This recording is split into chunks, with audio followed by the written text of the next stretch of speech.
It's good to see a little respect for me, but also for history. Because a lot of people feel history is very boring, don't they? Why? Because it is boring. People say it's boring because people are boring and history is about people. Obviously, it's going to be boring. Why are people boring? Because we haven't changed since time began. That's why it's the same stories in the Old Testament and the New York Post. Scientifically, we've advanced a lot, but human nature is exactly the same. That's why nanotechnology can isolate a single strand of DNA and stop a global plague, but we still need guards at the zoo so nobody tries to jump over the fence and kick the polar bear in the balls just to be a YouTube sensation. We can show images like that with the Hubble telescope, but we still need signs on restaurant bathrooms that say employees must wash hands. Nobody tries to make a sandwich right after they wipe their ass. But the question is, why are we like this? War, genocide, annihilation. With all the progress, where's the progress? Charles Darwin talks about survival of the fittest. We're the survivors. All right, we're not the fittest, but it's something else about us, and this is no offense. We're the descendants of the pricks. Our ancestors are not the people who starved to death waiting their turn. That's why we're all still here. We're not the after yous, we're the after me's. We don't like to share. Even a hospital, the one place we would share, we all have people we love that are sick, suffering, dying. No. I go to the hospital to visit my aunt who's dying in the hospital, go in the room, another family in there with somebody they love, sick and suffering. I say hello to them, pass the little white curtain to my family. First words out of my family's mouth, don't talk to those people, they're assholes. You shouldn't have said hello to those people.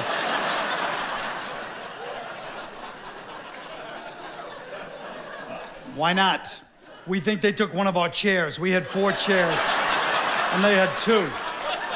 Now they have 3, and we only have 3, and the nurse is on their side. She's kind of a bitch, too. Then my aunt used one of her last breaths to say, move the TV, so they can if they want to be like that. So if you can't share a hospital room, how are you going to share the Middle East? You can't even share the elevator. You ever get in the elevator, you hit 12, somebody else gets on 1 second later, they hit 8. It's like, Jesus Christ. Assholes on this elevator. I let you in my elevator. You see I have important business transpiring on 12. You've got some bullshit happening on 8. I don't know what it is. You seem like a bullshit person. I can't believe the lack of consideration. There's enough for everybody. That's another lie being disproved there. There's enough for everybody. No, there's not. Mothers know this.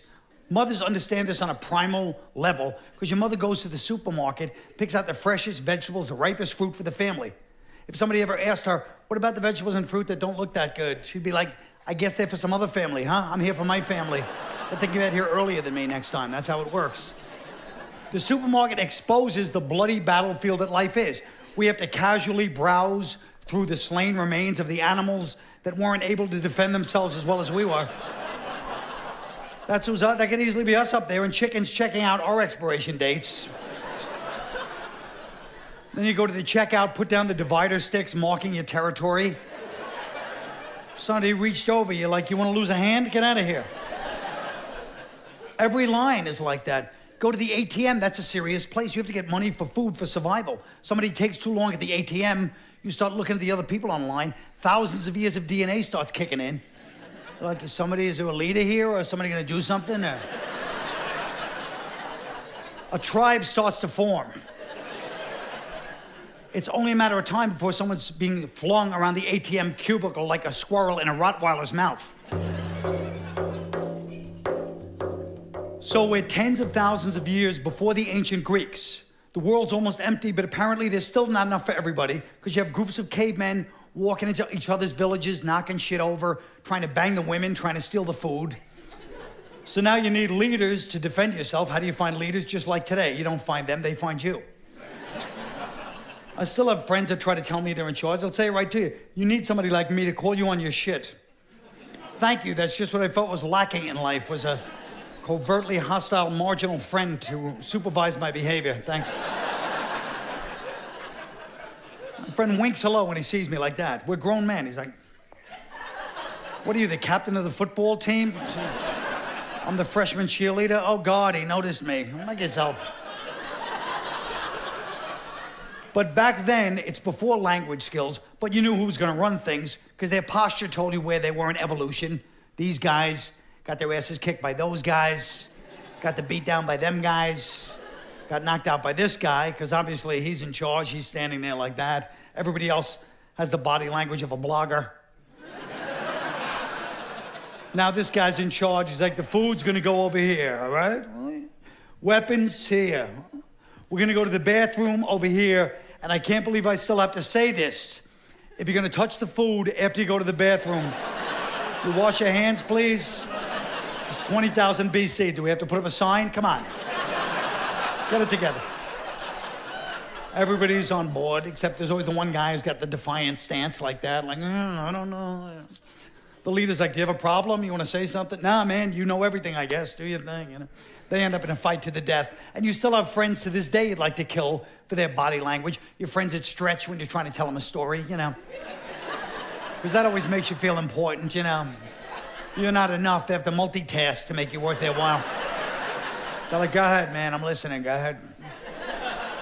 Like, well, then my sister tried to kill herself. That's fucked up. I'm glad you could incorporate it into your workout, because that'd be a double tragedy if she killed herself and you pulled a muscle running in the park. I don't know if I could live with the survivor's guilt in that combination. Some people just never evolve to where language matters. They act everything out. They grab you when they're talking about grabbing somebody, or they poke you. They always have a story where they reenact something on you. But people that are walking by don't know you're not the actual person. They always raise their voice at the wrong time. I told the guy, I said, you don't touch a 7-year-old boy, you pervert. Oh. People are walking by. What did he just say to that guy over there? I don't care if you're his uncle. You don't get in a bathtub. All right. We explained to these passerby, I'm an actor in your story playing the part of the child molester, and last week I was the jerk off at the dry cleaner. It's a repertory company, really, and you know. So it goes on like that through the Sumerians, the Babylonians, the Old Testament, mindless brutality and instinct, until finally one guy coming home from another brutal battle stops at a lake to get a drink of water, looks down, sees his reflection in the lake. He's got a bloody beard.